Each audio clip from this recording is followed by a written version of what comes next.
I'm excited to bring up to the stage Roy Taylor, founder and CEO of Ryff. Roy.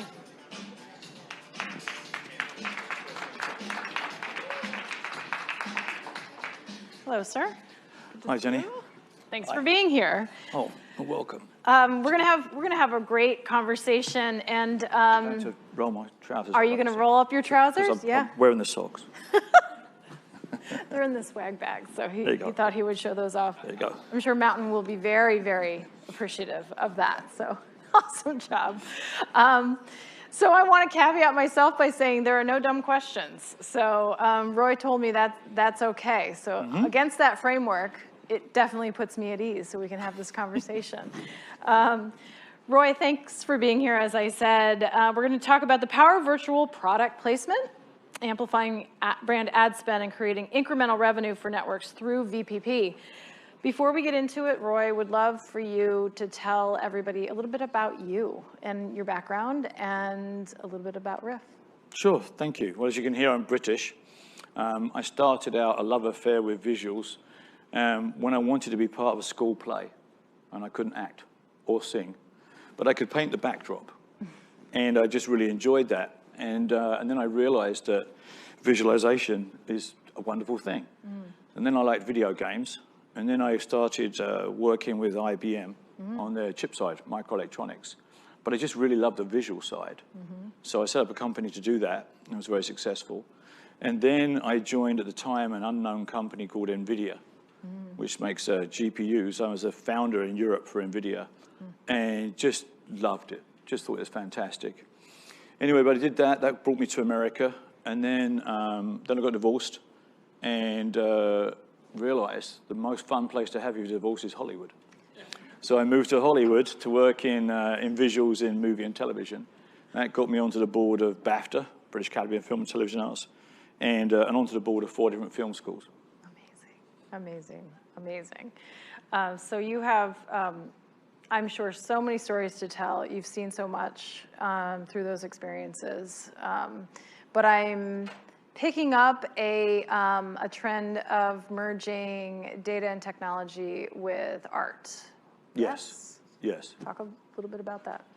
Well, first of all, it's important to remind all of ourselves that virtual product placement, which is using digital technology to add a product or a brand into content, is always drawing on somebody else's art.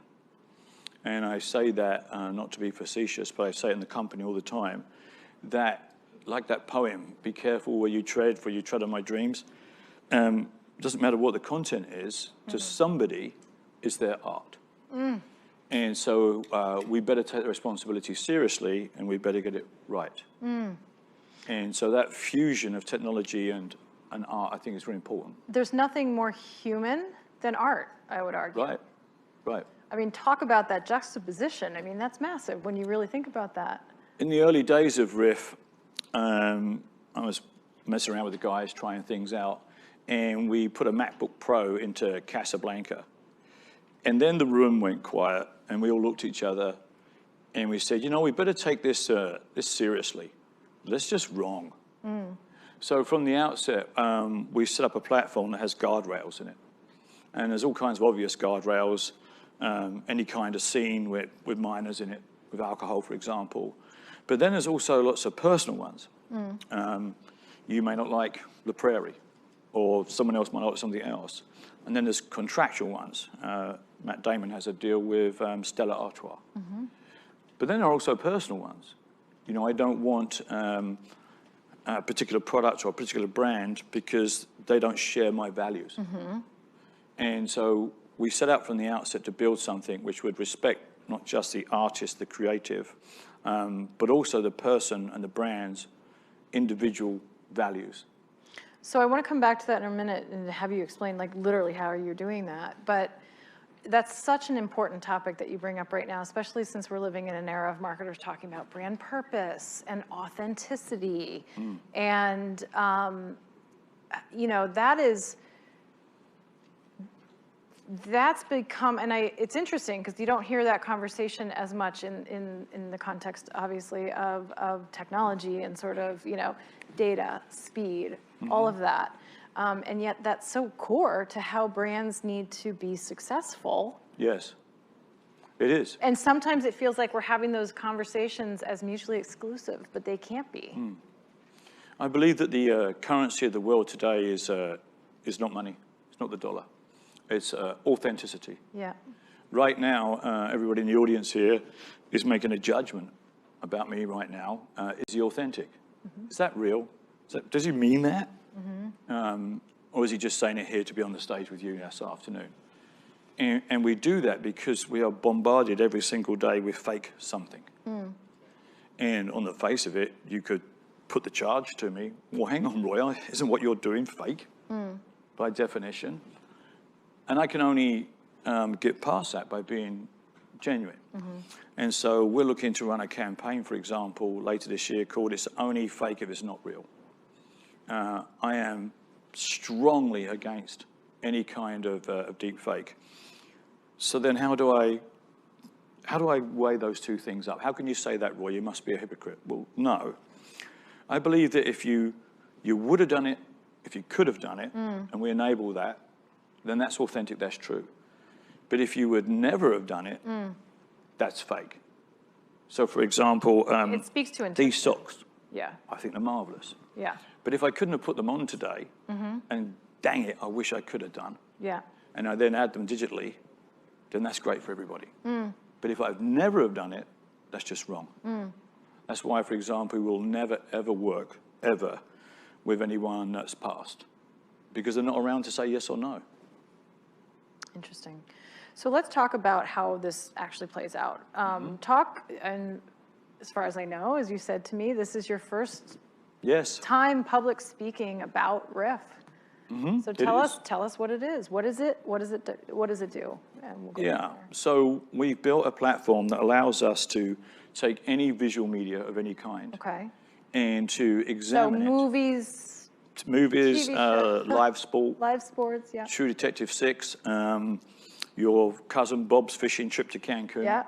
I mean, literally any visual media, and examine it faster than you could possibly comprehend. We create 810 million pieces of metadata in a 40-minute TV show. And so we examine all of that, and then with that information, we're able to suggest products and messages which are authentic, both for the creator of the content, and also for the brand and for the person watching it. Can you give an example? Well, I can give you one I feel very passionately about. At the Women's World Soccer Final, there wasn't a single female brand. That just, to me, seems wrong. And so we couldn't do much about what was in the ground, but we certainly could place female brands into anywhere it was seen on a screen. We could do that. Over 120 million people in America have already seen our work, but they just don't know because it was authentic. So how are you starting to get some of that visibility and credibility? Well, that's a good question. I'll give you $20 in a minute. We did have an issue in that people were like, well, what did you do for that? So one of the fastest growing sports in America is called World Chase Tag. Do you remember when you were a kid? Chase me? Yeah. Play tag? Yeah. It's now turned into a sport. And that sport is on ESPN. And so we put the Ryff logo, we put our own logo into it. So it's on ESPN. It's streaming in a whole bunch of different places. I can't remember all of them right now. And so you can now see it and say, okay, oh, that's what they do. So you have to give some demonstrations, essentially. Yeah. Of exactly We, yeah. By the way, we both regret that we didn't have a video for you. Yeah. We have our I'm show sure you reel, have. but You have lots of good things that Yeah. I'm sure people can go see after the fact. So product placement itself is not a new concept. So how does the opportunity of virtual product placement differ? And what are some recent examples? And you just shared that, but what is the difference? I mean, let's just talk about it. And VPP isn't brand new either. So talk a little bit about that. Right, you're absolutely correct. The first ever product placement was in the Lumiere brothers, De Battalion, and it was Sunlight soap, I think. Might have that wrong, but it's a soap. And that hadn't changed from 1896 until 2021, 2022. It meant that people went on set and physically put a product in there. And people doing that are the number one cause of continuity errors. And so this business had arisen. And the odd thing about it is that nobody likes it. At Cannes in 2008, David Lynch was asked, the director, what do you think about it? And he said, quote... Film festival or? Yeah, the film festival. Okay. And he said, quote, and I hope you forgive me, it's total fucking bullshit. And for many times it is. And when we see it and it's cheesy and it's not authentic, we don't like it. So you have this multi-billion-dollar business that the actors don't like, the directors don't like, the producers don't like, and the viewers don't like. And so it seemed to me that that's something which could be improved upon. Yeah. So there are people that were doing, if you like, after-the-fact product placement, but they were using effectively post-production techniques. And I realized that the issue with that is all you're doing is saving the trouble of putting the Budweiser on the set or getting a compositor to use Nuke software and do it. But what we wanted to do was something bigger. Okay.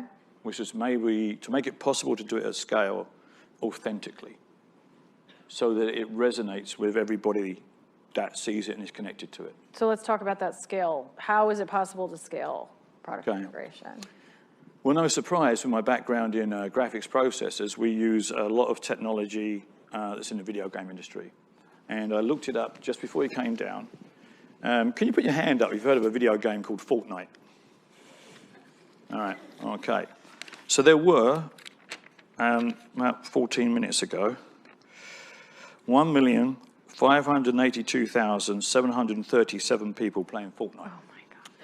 Now, when you click on the joystick or the mouse button, you're taking the visual information into your eyes and your visual system, and you're making a decision. And that decision is made in 1/60th of a millionth of a second. It travels down the nervous system to your finger, and you click that button. And that information is shared with people 6,000 miles away. And if you don't get that correct, you have latency or lag, then you're going to miss. And if anybody here has got a 15-year-old son or daughter and heard them miss playing a Fortnite, then you know the reaction that gives. So all of the infrastructure to enable that to be possible is the infrastructure that we use. And I promise you that if I can swap from a machine gun to a bazooka, from a truck to a speeding car, share that information 6,000 miles, and do that in a 60th of a millionth of a second, then we can do what we do at scale very quickly. Talk about how VPP lends itself to the evolution of content in CTV. Well, it's interesting. As I was mentioning earlier, I moved to America in 2006, and from that day until 2 weeks ago, I have 9 screens in my house, and each one had its own PC. And I figured, you know, Roy, it's time to use CTV. It's more convenient, it's easier. And then I went to look at YouTube and was very cross because I'd been using ad blocker. And now I've got to put up with adverts on YouTube. And I realized that AVOD's all very well, it's still interrupting. There's a network TV executive I know that I met recently who went into work and said, I think we have a problem. Her 10-year-old daughter had been watching YouTube, and the advert had come on, and she was shouting, she was very angry, but she was writing something down. And so she said, honey, what are you writing? I'm making a note of that brand because I'm never, ever, ever going to buy it all my life.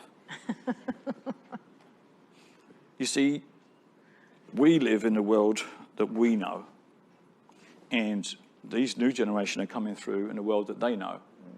And do you remember that song, Nothing Ever Changes? I've been thinking a lot about it recently because it is changing. It is absolutely changing. Just watch Euphoria.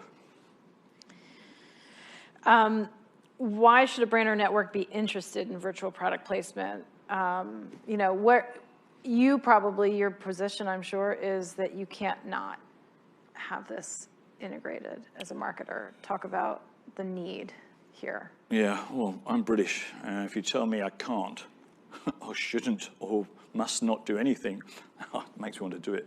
So the first thing I wouldn't do is tell anybody what they can or can't do. Yeah. I think the major reason is because there's fundamental change taking place. In 1944, the United States Air Force had 32,684 bombers in operation. And at 2,500 square feet, their accuracy was about 16%. Today, the US Air Force has 20 stealth bombers, and they can drop a bomb from 10,000 feet with 98% accuracy. It seems to me that since World War II, that the advertising industry has a basic tenet, which is if you want more, you've got to do more. You've got to spend more. You want more customers, you want bigger market share, more. And actually, that's not true. What you want is authentic accuracy and activation. So 3 A's: authentic, and activation, and accuracy. And that doesn't require more money, it requires more intelligence. And so we're building something that will get you the ability to focus on keeping the customers you got and new customer acquisition. You know, we discussed upstairs, I just don't understand these C2s, C7s, return on marketing, return on advertising spend. Like, why doesn't anyone just say, I'll guarantee you 250,000 new customers? I don't understand. Your industry is odd to me. Because at the end of the day, you want more business, more sales, and more loyal customers. And you don't get loyal customers when you do something inauthentic. And we're going to talk in a minute about something you and I were talking about when we walked in, talk about inauthenticity, and we'll get there. But talk a little bit about fractional advertising and how this model can help fuel growth for brands and businesses. Yeah, so fractional advertising is a recognition that we no longer live in a world with a single middle-class family with 2 kids watching television at 7 o'clock. We know that. Everyone in this room knows that. It's fractured. It's fractured across multiple platforms, multiple content types. And how do you reach all of those? It's fractional.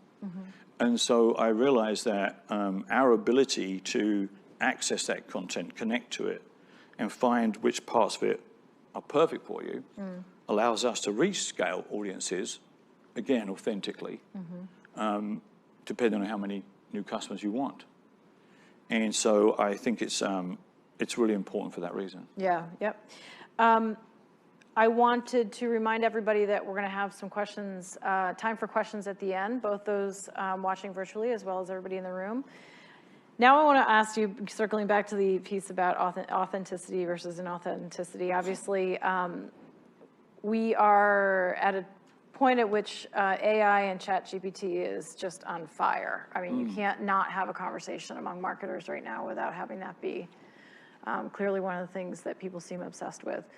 What's your view of that, and where are we going? Yeah, I'm reminded of Mark Twain, I think it was, who said that thunder is good, thunder is great, but lightning does all the work.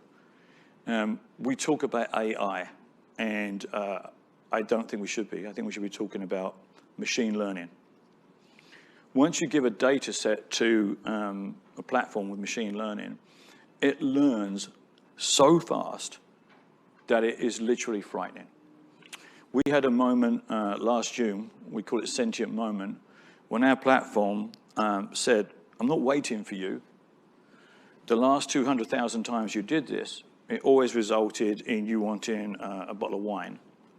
But you keep getting the wine wrong. That character would drink Chardonnay, not Chateauneuf-du-Pape. And so by itself, it ran all of the possible potential options, but it did it by itself. And again, another moment when we all went quiet and looked at each other and thought, whew. The issue that we have today, and it's true that the last time I spoke publicly was in 2016, but I did do a small presentation at the Metaverse conference for myself to talk about the desperate need for some standards in ethics and advertising and AI. The issue is not where we are at now. The issue is where we're going to be in 10 years and 20 years. Not long ago, I did 23andMe, and I very much regret it, because I realized that my great-grandchildren may have a problem because inherited DNA was something I did. And do you all remember the CAPACHAs? Click anytime you see traffic lights. Well, what you were actually doing was training those companies' AI and visual detection. They were using us to do that work for them. Well, they don't need us to do it anymore. When you interact with ChatGPT or any of those, you are telling it all about yourself. It doesn't seem what it is, but you're telling them your likes, your biases, your interests. So if you don't want to give your DNA to 23andMe, I would strongly advise people not to be talking to ChatGPT. But you will anyway, but I just don't think you should. So what do we do about that as an industry? There's a lady in the audience, Carrie Hatch, who is a wonderful friend and a supporter of something I want to do. There are two things that I like to do. One is to raise awareness. We need to have a serious talk about ethics in AI and advertising. And the second one's a bit more cheerful, which is on my own part and on behalf of the company, is put together a new event to celebrate women in invention. We celebrate every aspect of women today, quite rightly, as the son of a strong woman, as the husband of a strong woman, and the brother of a strong woman, all of which have invented things. It seemed to me right that we should celebrate that. And so I'd love people to help us with that. I want to open it up to questions. Some really provocative things here. So any questions that you all have for Roy? We have mics going around. Yep. Hi, I have some experience working into AI companies that worked in the media industry, and I think my question is around, I think this is where it's going, this is where the industry is going, what you guys are doing. But what type of data are I would say more on the brand side, the brands that you're placing, what type of data are they requesting that you're providing on your recommendations, and how are you validating that data? Yeah, it's a great question, thank you. All of the normal things you would expect, demographic, income, all of those normal ones. But what we also ask is, what kind of a feeling are you trying to evoke? Because every decision that we make is emotional. Everyone. You look at all the brochures, you check out the things. I think Steve Jobs and his wife spent 18 months deciding on their dishwasher. But that decision was still emotional. So since we know that all decisions are emotional, what emotion are you trying to evoke? Because I don't think it's a case of hitting women 25 to 30 that earn $120,000 and like to play tennis. It's about, what does your product do to evoke that feeling, and how can we recreate that? And so we ask a lot of questions about feelings and emotions. That surprises people, because we then find the content that will bring those two things together. And what we find is we have sky-high results for recall, positive sentiment, and intent to purchase. Other questions? Just raise your hands if you have them. We have the mics. I want to ask you just, as we go from here, Roy, what is the growth trajectory of VPP and CTV? What factors should be considered for a marketing team interested in investing in this and as an added value to connecting with consumers and brand growth? And when I ask that question, I'm also fascinated with what has to happen internally within an organization in terms of teams, talent, processes, org design, et cetera, to build for success in this area. Well, 1 minute left. You can put about 6 questions. I know. I'm so sorry. In terms of our company, we're quite small. We're 74 people. We are 56% women. My CTO is a woman. Our engineering is in Cambridge in England. We just opened offices in Southeast Asia, and we're growing very fast. Growth is fantastic until you have to hire 150 people in 3 months, and then growth is not fantastic. It's awful, but you still got to do it. In terms of VPP growth for the industry, I need some time to answer that. There was the growth numbers I told my investors, and then there's the growth numbers that we're seeing. And what we're seeing in the last 2 weeks is unbelievable. Because you hear somebody like me speaking this way, and most people are reluctant to give it a try. And then they try it, and they see the results, and they're like, he was authentic. He did it. Yeah. We'd like a lot more, please. And then the speed at which people are coming back and asking and wanting more is taken us by surprise. It's amazing. So I don't know how fast it's going to grow, but probably much faster than I'd like it to. Yep, that's okay. That's a good problem to have. Well, thank you, Roy, so much for being here. Thank you. You've given me pause about ChatGPT, and I will think twice. Yeah, I just hope there's nobody here from ChatGPT. I'm It's going to just get fascinating, but it's this, it's such a big topic of conversation and debate. But all of this has been so fascinating. Thank you for being here. Everybody, thank you. Can I Join add me in one moment? thanking. Just Of one course, comment? of course. Just one comment. Hopefully there's going to be people who see this, who supported us. Coca-Cola, Intel, other people, different television networks. And I just want to say thank you. Everybody says that they want to think outside the box, but they don't want to send any money over it. And it's been very difficult without supporters. And so if you're one of those supporters, then well, thank you. Then applause back to you. Thank you. That was fantastic. Thank you so much.